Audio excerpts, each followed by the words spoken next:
Jobber Nation, welcome to another episode of the Jobbertears podcast. As always, I'm Janelle Samita here with some Mr. Black in our prospective locations. We are remote this morning.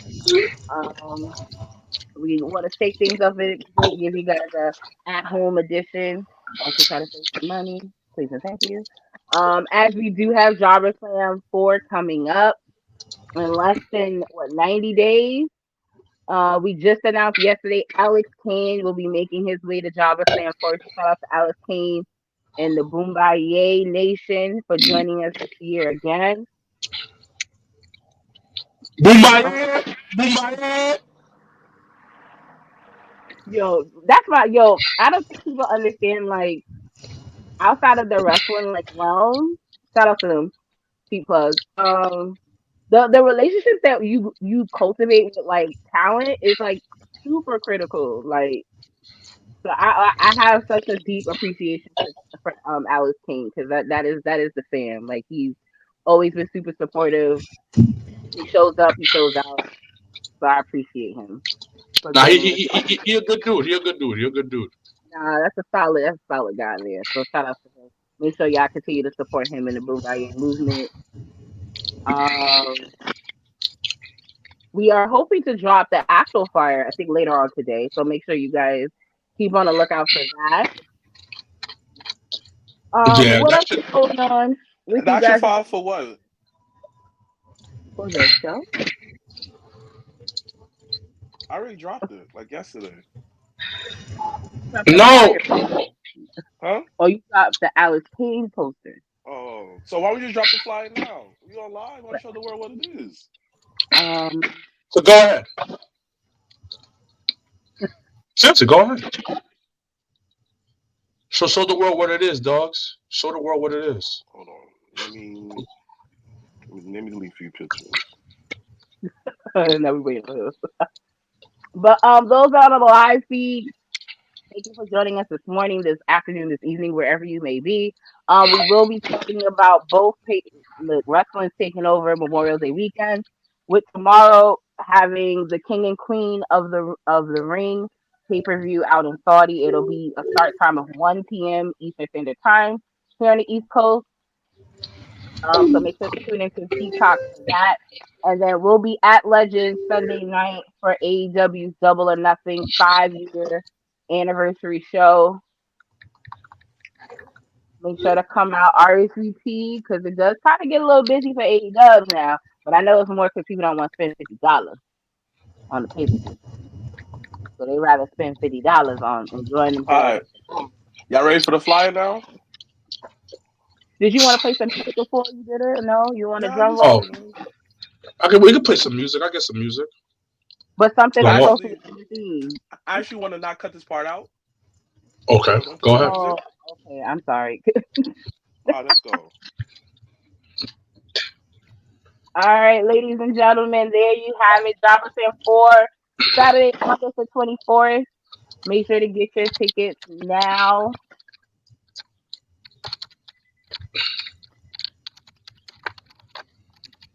Good morning, sunshine. I don't think it meant for you to say good morning, niggas. Good morning, niggas. Good morning, niggas. But good morning, niggas. And we got our But boy yeah, Alex Kane coming to the ring. The mission, submission. Boomayah, boomayah, boomayah, yeah. Boomayah, boomayah, boomayah. I'm the suplex assassin. I'm the suplex assassin. Boomayah, boomayah, boomayah, yeah. Boomayah, boomayah, boomayah. I'm the suplex. Stab him. Kill him in the throat. Put him in a padlock. thank you, Javon, so much for those kind words. Anyone, once again, tickets are on sale right now. Make sure you get those tickets at Brown. Shout out to Kenny and the Call Up Podcast. You can get your tickets on brownpaperbagtickets.com. Just cause. And then also anyone interested in sponsoring Jobber Fan 4, make sure to hit me up. Make sure to let me know, because I can send you that information as well. But we are super excited to end off the summer in such a big way, teaming up as always with our fam of Battle Club Pro. So make sure to come out and support. Um, Well, yeah. What do you guys want to start talking about first? How my boo Naya is on these streets cooking. Yo, when her daughter said what she said to her, I was like, oh shit, this just got real. Yeah, But I like what they're doing. Um, so my thing is, so I didn't tell nobody this, but I'm gonna be transparent. And this is off subject, but I kind of want to go here because it's gonna be SummerSlam just was announced for Minnesota in like 2 years from 2026. now, Yeah. and also they're potentially saying that's gonna be 2 days. No, it will be 2 days, No, it is 2 days. It is. and I'm a little worried about WWE as a company. And the reason why I'm worried is because I feel TKO is great for WWE, but also could be a detriment to WWE. Mm-hmm. And the reason why is because when companies who are not too much aware about wrestling come in and try to squeeze as much juice out of a company, I think it somewhat hurts them. I've been saying that. What y'all said? No, it's good for wrestling. I said But corporate let me wrestling is finish. bad. Let me finish. Like you've seen it with Sinclair and Ring of Honor. Ring of Honor. You've seen it with is it Anaheim with Impact. And what's funny, Anthem. by the way, shoot job. I hired 2 former wrestlers at my job. Random. Wait, do we know them? No, they're like was in the indie scene. One of them is very close with MVP, which I had to have a conversation with him about. And one of them was legit training at Devon School and was in Florida and I think she like couldn't do it because she got 2 concussions. She was like, I can't do this. But anyways, off subjects. So as we see the TKO get their hands deeper into WWE, we see good things. Like we see more sponsorship. We see a ton more money coming into WWE in general. Like WrestleMania got hoard out. Every match had a sponsor. Mm-hmm. The last, I think it was 2 SmackDowns ago, or last week's SmackDown, if I remember correctly, they had a sponsored match for Iron Claw. Yeah, HBO. Yeah. On HBO Max. Now, I love it, but then I also think, damn, this is also the pimp game. Mm-hmm. So I'm gonna make sure I get my full money out of this company, all of that.